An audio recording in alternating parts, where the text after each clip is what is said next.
Online Family Experience. I'm Miss Rachel, and I'm so glad you finally showed up. I've been waiting like forever for you to get here today, but well, anyways, I hope you all had a really nice Easter last weekend. It seemed a little weird to me to have Easter in March. I mean, I'm used to having it in April, but oh no. Do you know what that means now? It means there's not much to look forward to right now because there's no Easter this month. There's no Easter, there's no holiday, there's no vacation, there's no birthday, there's not anything exciting right now. My calendar's looking rather bland. And everything that is like super fun and exciting, it seems so far away right now. Okay, let me do the math. Let me see. Oh, it's like 83 days until summer vacation. That's way too long. And it's like 206 days until Halloween. That's like forever. And like, it's 261 days until Christmas. That's awful. And it's 275 days to my birthday. Oh my goodness, how am I ever gonna survive waiting so long for these things? I know. Okay, what about if we spread the word that next week is actually Christmas? Yeah, I mean, we can just choose a random day, let's say Thursday, and we'll just celebrate Christmas. That'd work, right? I mean, that's enough time for you to get a tree and find a few gifts. But I mean, it might be kind of tricky to tell the entire world that next week is Christmas. It could be a communications nightmare, and likely not everyone will get the memo in time. Oh, friends, I just want something to look forward to have something fun on the calendar. I just want something exciting to happen, like tomorrow, or like right now, preferably. Oh, what's that, Pastor Ethan? You have something fun and exciting we could do? Oh, that's wonderful. Okay, what is it? Oh, it's a game. Oh, I like games. It's a game about the theme of the month, friends. Okay, this sounds really good. Pastor Ethan has this code he's gonna put up on the screen, and we have to see if we can figure it out in just 60 seconds. Oh, wait, just 1 second. Oh, Pastor Ethan says he has a clue, and it's something he thinks I would really benefit from. Oh, I hope the answer is the puppy.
Okay, Pastor Ethan, you made your point. Did you realize what the word is, friends? It's patience. Okay, I admit I wasn't showing great patience today. Patience is waiting until later for what you want now. I'll count to 3 and we'll say it together. 1, 2, 3. Patience is waiting until later for what you want now. And even more than that, patience also involves waiting nicely for what you want now. Waiting is a big part of life, and so the best way to handle waiting is to get a handle on patience. It's something you'll need everywhere, with other people, with tasks, even with God. Wait for the Lord. Be strong and don't lose hope. Wait for the Lord. Psalms 27, verse 15, Nerve. Waiting isn't always easy, but don't give up. Don't give in. Many times the wait is well worth it, and if you're waiting because of God, then for sure the wait will be worth it because you can trust Him. All right, if you're at home today, try saying the verse while doing some dance moves. How about the can-can, the cha-cha, and the floss? If you're at LakePoint Kids on site with us, then turn your attention to the stage.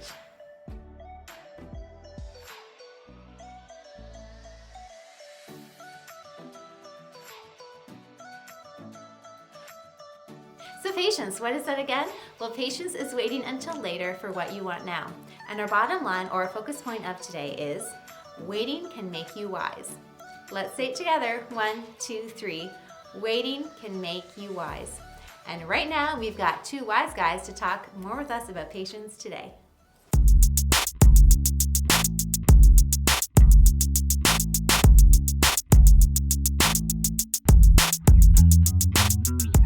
everyone, I'm Brandon. I'm John, and welcome to the So-and-So Show. Well, John, it's April. Yes, spring is in the air. And so is the pollen. Yep, so we're staying indoors and trying something new. Yes, introducing... Casserole Chaos. Welcome to Casserole Chaos.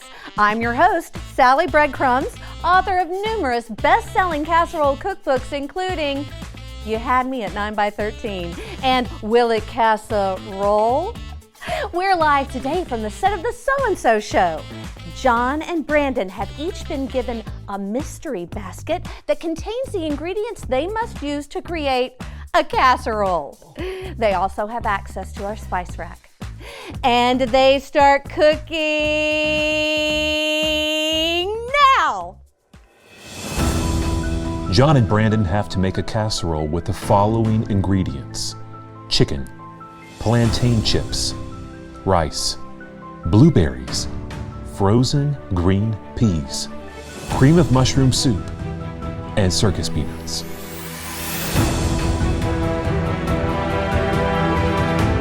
Open up, can! Come on! May I? Sure, Sally, give it a shot. There you are. Thank you. And what are we making here? Oh, I'm making a green pea gusher explosion casserole. A green pea gusher. Gusher explosion. Yeah, I wanted to put blueberries into my casserole, except when you take a bite of a big juicy blueberry, you're actually getting a mushy green pea. Fascinating choice.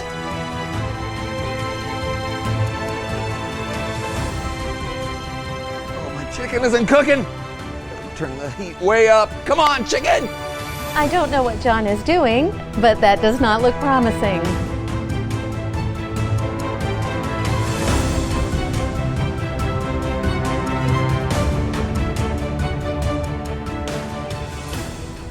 When it melts, it'll be like a glaze. Yeah, this is these plantain chips. People don't know what they are. I've run out of circus peanuts, so I'm just gonna use the bag. This is chaos, and I love it. And now, I just have to put it in the oven. Come on, cook! Cook! Okay, there's no time. Yeah, okay. I'm done!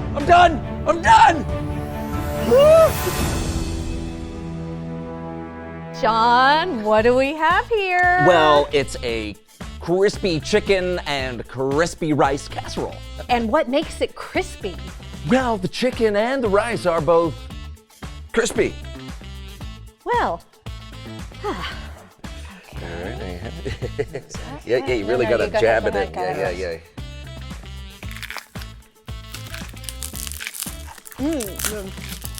The chicken is... Yes, it was taking too long to cook, so I just turned the heat up really high to speed up the process. And the rice. Yeah, it was taking forever to boil.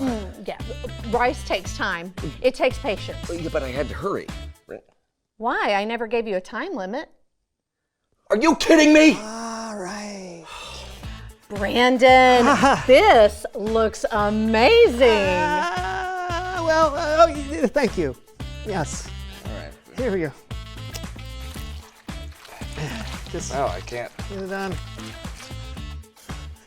Brandon, Yes. how long did you cook this chicken for? 2 minutes.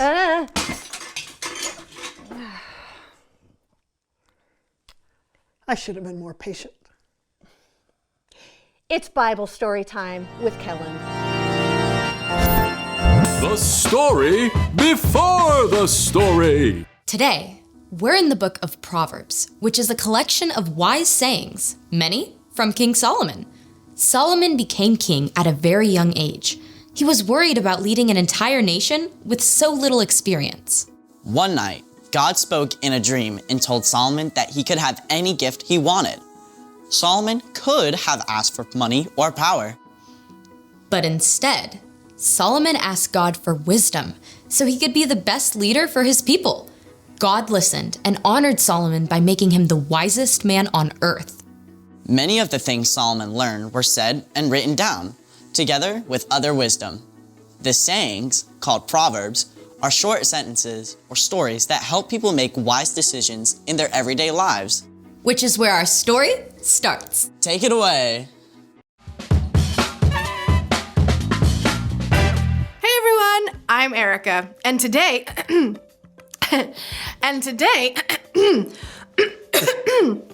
so sorry, hold on a second.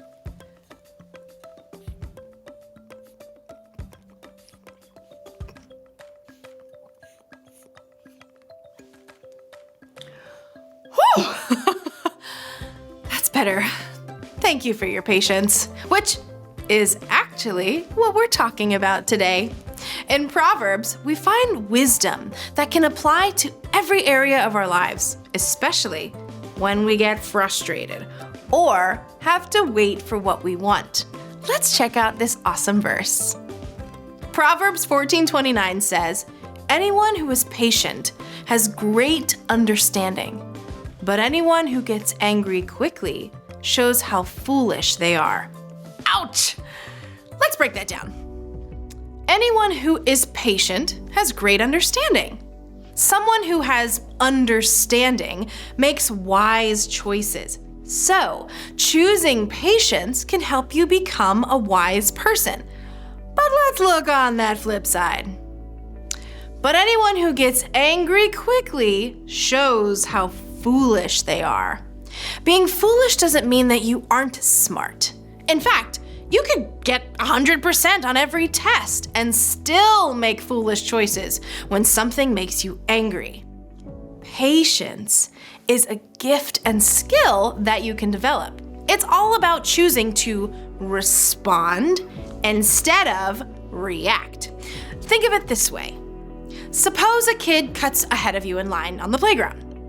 If you choose to react without thinking first, you're probably going to shove back or yell at them, and we all know how that ends up.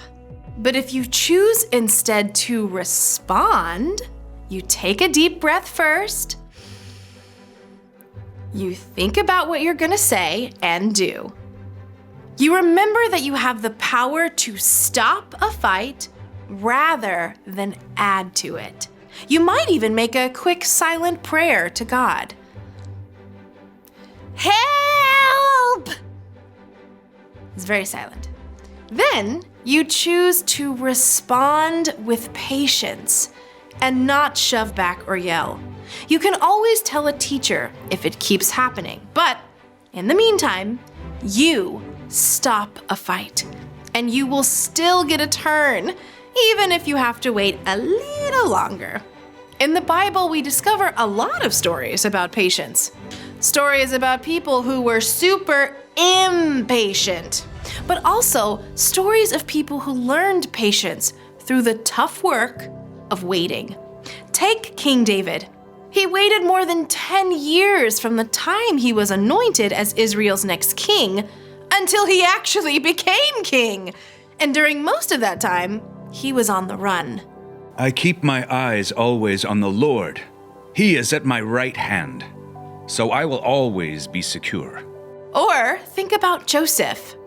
He also waited years and years from the time his brothers sold him to be enslaved through unfair imprisonment to when he was released and put in charge of all Egypt. Joseph later told his brothers, You intended to harm me, but God intended it for good. And finally, remember Jesus. Jesus chose to be patient at all times, both with his friends and family, who often misunderstood him, and with his enemies, who constantly tried to trick him. Jesus is a perfect example of patience, and David and Joseph can also show us what it looks like to wait well. Let's take one more look at our verse. Anyone who is patient has great understanding, but anyone who gets angry quickly shows how foolish they are. So, choose to take a deep breath, Choose to respond instead of react. Choose to do something creative or helpful with your time. And pretty soon, you'll discover what it looks like to wait well. The end. You know, I'll be honest with you, waiting is not easy for me. Oh, same here. I mean, you and I have learned a lot about being patient over the years, but it can still be hard. That's true. Patience is something we'll always be learning. Hey, but at least I've waited long enough to eat your casserole. Oh, you still have that? Woo! Yummy! No! That chicken is raw! Oh. It's still a... Reveal the question! Yeah, when is it hard to have patience? Maybe when you're waiting for food to cook. Or when you're waiting for someone to finish up in the bathroom. True. It's sometimes hard to wait for others. Well, you know what? Sometimes it's hard to have patience with ourselves. I know you'll have some amazing things to talk about. Yeah, so talk about it with each other. When is it hard to have patience? And we'll see you next time on The So-and-So Show! I need a... Patience just isn't a good idea. It's a God idea. God is patient with us, and so he wants us to be patient with others. So we really need to learn how to do it well. And there are a lot of different ways to do that. The first way, though, and the best way to wait well, is to ask God for his help. Paul wrote in the New Testament that patience is actually a gift from God's Spirit. You can also wait well by finding something to do with your waiting time, like encouraging someone or helping someone or playing a little game to help pass the time. Another great way to wait well is to make yourself take a couple of deep breaths and also make sure to give yourself time to think before you react. You can also remember what's true, that God loves you and has good plans for you even when it involves waiting. And while you wait, God is always with you too. Patience will take practice, so don't get discouraged. Instead, ask God to help you grow in patience and wisdom. Remember, friends, waiting can make you wise. It's time to bring it home now with our small group time, so long as your parent listened to today's instructions. First, see if you can think of other situations where waiting proved to be wise, from the Bible, from situations you have seen, or ones you have experienced yourself.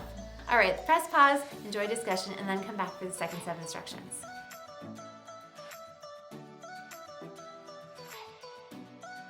Next, talk about some strategies you would like to try using while waiting is proving to be a challenge for you.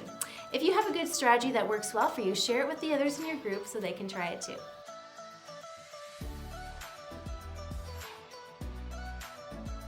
All right, parents, now's the time to either scan the QR code on the screen or head over to the LakePoint app to fill out our online connection card. Signing our guest book lets us know who is watching and helps us stay connected to you. It also allows you to sign up for our latest LakePoint initiatives and opportunities. So kids, while your parents are busy doing that, why don't you patiently follow along with the countdown?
You can go back and watch your favorite LakePoint Kids online family experiences on our YouTube channel or on our LakePoint app in the Family Resources section. Thanks for tuning in today, friends. I'll see you again next week. Same time, same place. Remember, waiting can make you wise.